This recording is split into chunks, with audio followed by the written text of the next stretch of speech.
কিছু জিনিস যেভাবে মানুষকে হাসায়, আবার কিছু জিনিস তেমনিভাবেই মানুষকে কাঁদায়। কিছু জিনিস করতে কোনো নেই বাধা, আবার কিছু জিনিস করতে গিয়ে দেখি পায়ে শিকলে বাধা। এই যে মুক্ত আকাশে প্লেন উড়তে দেখতেছি, তো দেখে মনে হচ্ছে আমারও যদি দুটি ডানা থাকতো, পাখির মতো মুক্ত আকাশে উড়ে বেড়াতাম। কিন্তু কি করব, পায়ে যে শিকলের বেড়ি দেওয়া। আসসালামু আলাইকুম everyone, welcome back to my channel. আমি লিলিস ফ্যামিলিতে আপনাদের সবাইকে ওয়েলকাম জানাচ্ছি আরেকটা নতুন ব্লগ ভিডিও নিয়ে। আমার আজকের ভিডিওটি যে যেখান থেকে দেখছেন, আশা করি সবাই আল্লাহর অশেষ রহমতে ভালো আছেন, সুস্থ আছেন। শুকর আলহামদুলিল্লাহ, আমরাও বেশ ভালো আছি।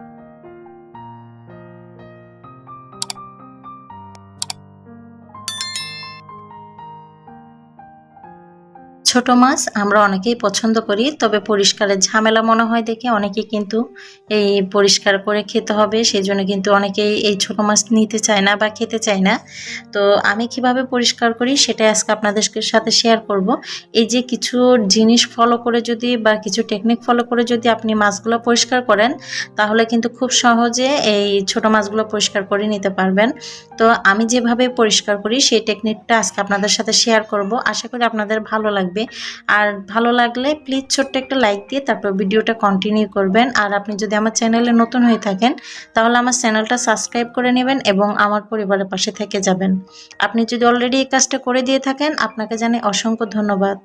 আর আপনি যদি এখনো পর্যন্ত আমার চ্যানেলটা সাবস্ক্রাইব না করে থাকেন, আমি বলবো দেখতে থাকেন। দেখতে দেখতে কোনো এক সময় আমাকেও ভালো লাগবে, আর সেই ভালো লাগা থেকেই আপনারা আমার চ্যানেলটা তখন সময় এবং সুযোগ করে সাবস্ক্রাইব করে নেবেন।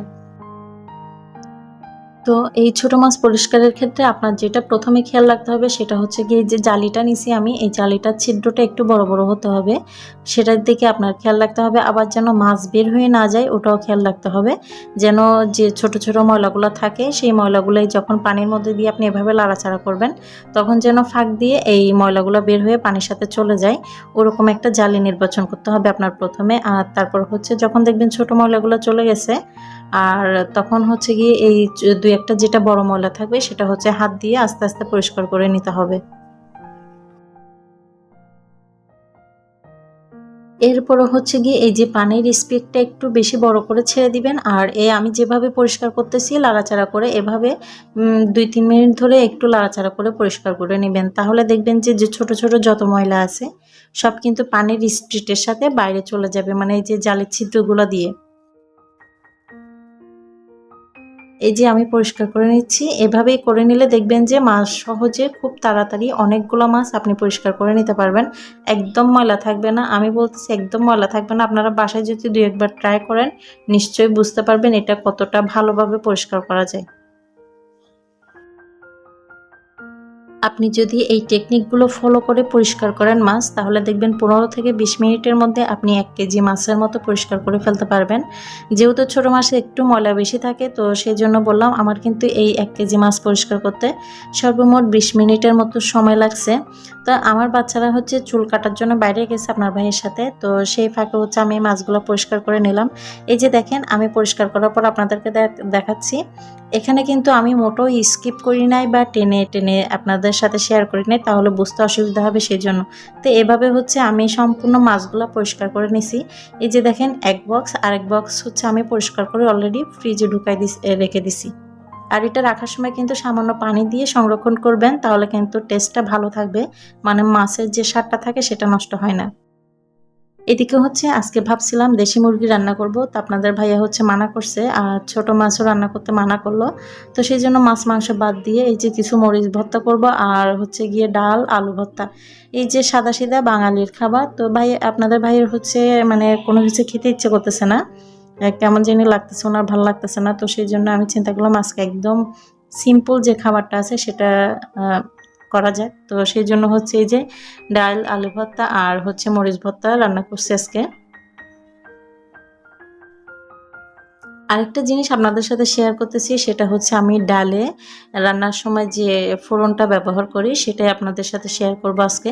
আমি জানি আমার চেয়ে অনেকে আরও অনেক ভালোভাবে রান্নাবান্নাটা জানে। তো যারা জানে না, বা যারা নতুন রাঁধুনি বা যারা নতুন সংসার শুরু করতেছে, তাদের জন্য হচ্ছে এই টেকনিকগুলো।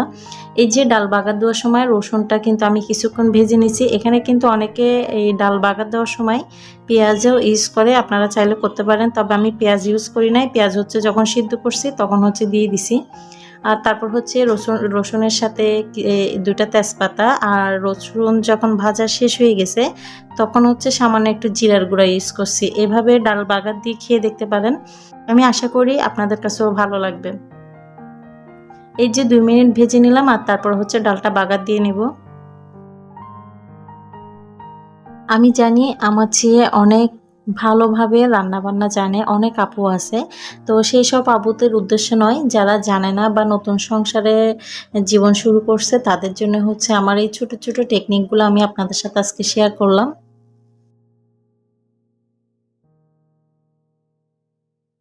এই যে আমার সংসার জীবন 11 বছর, তো আমি কিন্তু সবকিছু পারি এমন না, আবার সবকিছু যে শিখে সংসারে আসছি তাও কিন্তু না।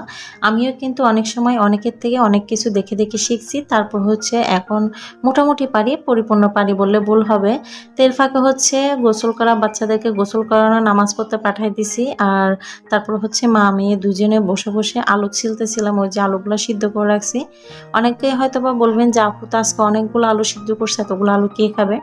তো যেটা হচ্ছে গিয়ে বলার হাসির বিষয় সেটা হচ্ছে গিয়ে আপনাদের ভাইয়া এবং আমি দুজনেই কিন্তু আলু ভর্তা হলে বেশ ভাত খেয়ে ফেলি।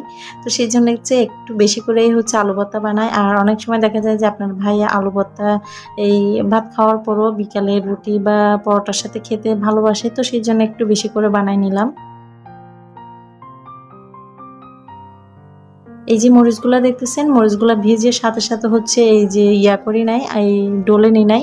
তো সেই জন্য হচ্ছে মরিচগুলা এখন একদম কি বলে নরম হয়ে গেছে, এটা আর গুঁড়ি হচ্ছে না।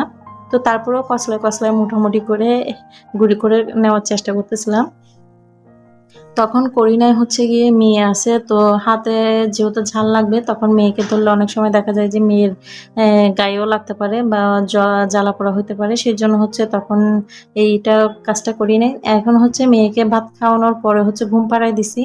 আর তারপর হচ্ছে গিয়ে এই যে মরিচগুলো আমি একটু ডলে নিচ্ছিলাম, তো এখন দেখতেছি একদম নেতায় গেছে, করা যাচ্ছে না। তারপরে যতটুকু করা যাচ্ছে ততটুকুই করে হচ্ছে গিয়ে এই আলু ভর্তাটা করে নিব।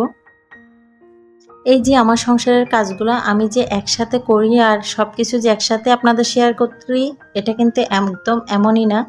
আমি হচ্ছে গিয়ে যখন যেটা সুবিধা হয় তখন হচ্ছে সেটা করি। তো কোনো কাজ হয়তো বা সকালে করি, কোনোটা দুপুরে করি, আবার কখনো বিকালেও করি বা রাতেও করি। সবকিছু যে সময় যেটা করা প্রয়োজন তখন হচ্ছে সেটা করি। তো আপনাদের সাথে হচ্ছে পরবর্তীতে এই জিনিসগুলো অ্যাড করে একসাথে তারপরে শেয়ার করি। আজকের ভিডিও এখানে শেষ করব। সবাই ভালো থাকবেন, সুস্থ থাকবেন। আসসালামু আলাইকুম, আল্লাহ হাফেজ।